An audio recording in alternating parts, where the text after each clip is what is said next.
ఒక 1 ఇయర్లో క్లియర్ చేసినాం. కష్టపడి రాత్రింబవళ్ళు మా మెదళ్ళు కరగబెట్టి మీలా పిఆర్ స్టంట్లు చేయకుండా అహో రాష్ట్రాలు కష్టపడి 7,600 ఇన్స్టాల్ కెపాసిటీని 18,600 తీసుకొని పోయినాం. బ్రహ్మాండంగా నడిపినాం.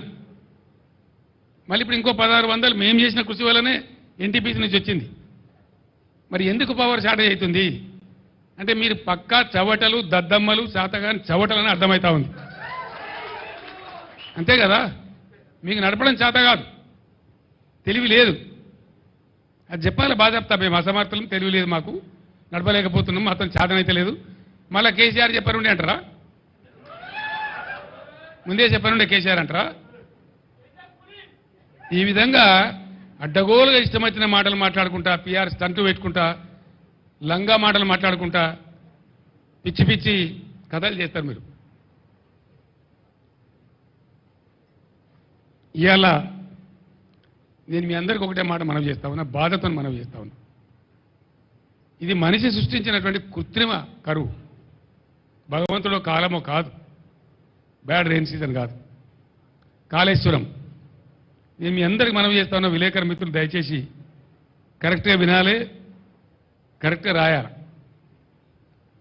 నిజంగా ప్రజలను మంచిగా చూడాలి, పంటలు పండియాలి, రైతులు బాగుండాలి, నా గ్రామాలు నా రైతులు కలకల్లాడాలి, వాళ్ళ ముఖాల మీద చిరునవ్వు ఉండాలనే కోరిక ఉండాలి కదా ప్రభుత్వానికి, బలమైన కాంక్ష ఉండాలి కదా హృదయంలో. మేము ఏం చేసినాం ఆ రోజు? ఆగమై చెట్టుకోడు గుట్టకోడు అయినటువంటి తెలంగాణ రైతులు గ్రామాలు వదిలిపెట్టి గ్రామాలను వల్లకాడులాగా చేసి ఆటో రిక్షాలు నడపడానికి, మరో పని చేయడానికి, బిల్డింగ్లలో కూలి పని చేయడానికి పోయిన రైతులను తిరిగి వాళ్ళ గ్రామాలలో కష్టపడి చేసి చిన్న పెద్ద అన్ని రకాల రైతులు మేము ఆదుకున్నాం. ఏం చేసినాం? ఈ రాష్ట్రం బ్రహ్మాండమైన బలమైన వ్యవసాయ రాష్ట్రం కావాలి ఒక దీక్ష పట్టినాం, ఒక పట్టు పట్టినాం. పట్టుబట్టి వాళ్ళకు 5-6 వసతులు కల్పించినాం. రైతు బంధు చరిత్రలో ఎవడు వేయలే, ఎవడు పుట్టియలే. ఎంతోమంది ముఖ్యమంత్రులు అయినారు. చరణ్ సింగ్ గారు, దేవిలాల్ గారు, మహారాష్ట్రలో వసంత్ దాదా పాటిల్ గారు స్వయంగా రైతు బిడ్డలే అయినా, వాళ్ళు ముఖ్యమంత్రులు అయినా వాళ్ళ నోటి నుంచి రాలే. నేను అశోక్ గులాటి అని చెప్పి ఒక all India famous agro economist ఉంటే ఆయనతో ఒక 6 నెలలు చర్చ చేసి ఏం చేయాలి రైతులను మంచిగా లేపుకురావాలంటే అంటే ఆయన ఒకటే సలహా చెప్పిండు.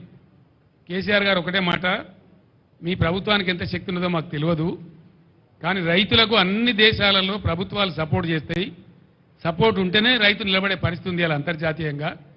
ఎందుకంటే పంటల ధరల ఫ్లక్చువేషన్ ఉంటుంది, బ్యాడ్ సీజన్స్ ఉంటాయి, రకరకాల అరిష్టాలు ఉంటాయి. కాబట్టి రైతు నిలబడాలంటే అతను అప్పు తీసుకొని పరిస్థితికి రావాలి, జేబులో 4 పైసలు జమ కావాలి, సొంత పెట్టుబడి పట్టుకొని కాళ్ళ మీద నిలబడే పరిస్థితి ఉండాలి. రైతుల దరిద్రం పోవాలంటే ప్రభుత్వం సాయం చేయాలని చెప్పిండు. ఆ టైంలో చాలా చర్చలు జరిగినాయి.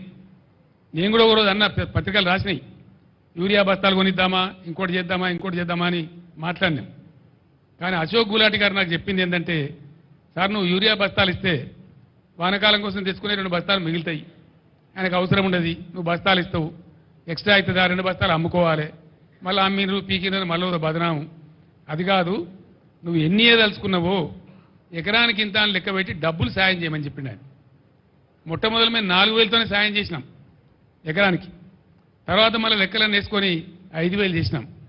సంవత్సరానికి ఎకరానికి 10,000 చేసినాం. ఒక 10,000 రూపాయల రైతు బంధు వస్తే మంచి టైంకి వేద్దాం, మేము అదును మీద వేద్దాము. వాళ్ళు అప్పులు తీసుకునే పరిస్థితి ఉండకపోతుండే. కానీ ఇలా చాలామంది రైతులు చక్రవడ్డీలకు అప్పులు తీసుకున్నారు మీ తెలివి తక్కువతనం వల్ల, మీరు డబ్బులు వేయకపోవడం వల్ల. మేము జమ చేసిన 7,000 కోట్లు మీరు కాంట్రాక్టర్లకు బిల్లులు చెల్లించి మీ తాబేదారులకు రైతుల నోట్లో మట్టి కొట్టిరు కాబట్టి, మీరు టైంకి వేయలేదు కాబట్టి ఇలా వడ్డీలు తెచ్చుకున్నారు. మళ్ళీ ప్రైవేట్ దగ్గర పోయి వడ్డీలు తెచ్చుకున్నారు. ఇలా వాళ్ళు మునిగిపోయారు, ఘోరంగా మునిగిపోయారు, వాళ్ళ పంటలు పోయి. దీనికి ఎవడు జిమ్మదారి ఎవడు అంటే నేను ఒకటే మాట మీకు మనవి చేస్తా ఉన్నా, విలేకరు మిత్రులు దయచేసి there is no confusion, I'm straight. Kaleshwaram, అసలు కాళేశ్వరం గురించి ఆ ప్రాజెక్టు గురించి వీళ్ళకు తోక తెలియదు, నా తొండం తెలియదు. ఇప్పుడు ఉన్నోనికి ఏమీ తెలియదు, ఇంటికి కూడా తెలియదు. కోపం వస్తుంది, బాధ కలుగుతాయి. ఏమైందండి దానిలో? మేడిగడ్డ బరాజులో దానికి 3 బరాజులు ఉన్నాయి, మేము కొత్తగా కట్టినాయి. సైడ్లో కూడా ఉన్నాయి, సైడ్లో వచ్చి కలిసేటువంటి రివర్లెట్స్ ఏవైతే ఉంటాయో వాటిని కూడా చాలా ఇసుకల్ని కడతాం, వాటికి పిల్లర్స్ ఉంటాయి. మొత్తం ఆ రివర్లెట్స్ కోసం కట్టినటువంటి ఉపనదుల మీద కట్టినవి కానీ, మెయిన్ గోదావరి మీద కట్టినవి కానీ, అన్ని బ్యారేజీల మీద కలిపి 300 చిల్లర ఉంటాయి. ఇది పిల్లర్స్ బ్రహ్మాండంగా 3 బ్యారేజీలలో కలిపి దాదాపు 200 చిల్లర గేట్లు ఉంటాయి. అంత పెద్ద పని అది. దాని తర్వాత ఒక్కొక్క పంప్ హౌస్ మొన్న వీళ్ళు ఒత్తిరు కదా, నందిమేడారంలో వరద కాలువలో నీళ్ళు పోయడానికి. కాళేశ్వరం అయిపోయింది, మరి ఆ పంప్ ఎందుకు వచ్చినావు? మరి నేను అడుగుతా ఉన్నా, ఎట్లా వచ్చినాయి నీళ్ళు? మరి ఎందుకో వచ్చే కాళేశ్వరం లేనిదే వచ్చినాయా? మేమేం చేసినాం? మీలాగా లత్కోర్ పని చేయలే. మేము కడుతుంటే కాళేశ్వరం ప్రాజెక్టు కడతా ఉంటే 2 బ్యారేజీలు తెలంగాణ కాంగ్రెస్ నాయకుల యొక్క అసమర్థత వల్ల సమైక్య పాలకులు పెండింగ్లో పెట్టిన దశాబ్దాల తరబడి. ఇవి ఇక్కడ మిడ్మానర్ ప్రాజెక్టు అసంపూర్తిగా పెట్టిండ్రు, అక్కడ ఎల్లంపల్లి బారాజ్ అసంపూర్తిగా పెట్టిండ్రు. వాటిని మేము అగమేఘాల మీద కంప్లీట్ చేస్తూ ఉన్నాం. ఒక సీజన్లో మేము పనిచేస్తూ ఉంటే, కట్ట నింపుతూ ఉంటే, మాచారెడ్డి మండలంలో 25 సెంటీమీటర్ల వర్షం కురిసి పెద్ద వరద మానేరు వాగులు వచ్చేసి ఆ మిడ్మానర్ కట్ట కొట్టుకొని పీకినారు. అది కట్టినోడు ఎవడండి?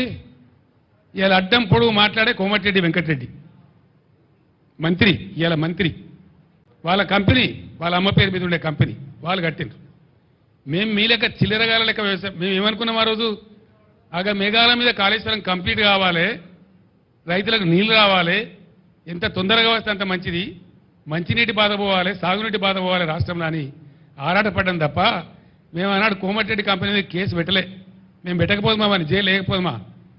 మీ లెక్క చిల్లర కథ వాడానంటే ఆ రోజు ప్రభుత్వం మా చేతిలో లేకుండానా? వేయలే, మేము ఆ చిల్లర పని చేయలేం మీలాగా. సరే సరే దరిద్రుడు పోలేని చెప్పి కట్టినాం, ప్రాజెక్టు నింపి నిలబెట్టినాం, నిండా నింపి గంగమ్మలాగా తయారు చేసినాం. ఆ బ్రిడ్జి మీద పోతుంటే 2 పక్కల చూస్తే భయమయ్యే పరిస్థితి పెట్టినాం. అంత అద్భుతంగా నీళ్ళు కనబడేది, సముద్రంలా కనబడేది. దాన్ని మీరు ఇలా ఎడారి చేసినారు, నాశనం చేసినారు మీ తెలివి తక్కువతనం వల్ల, మీ అసమర్థత వల్ల.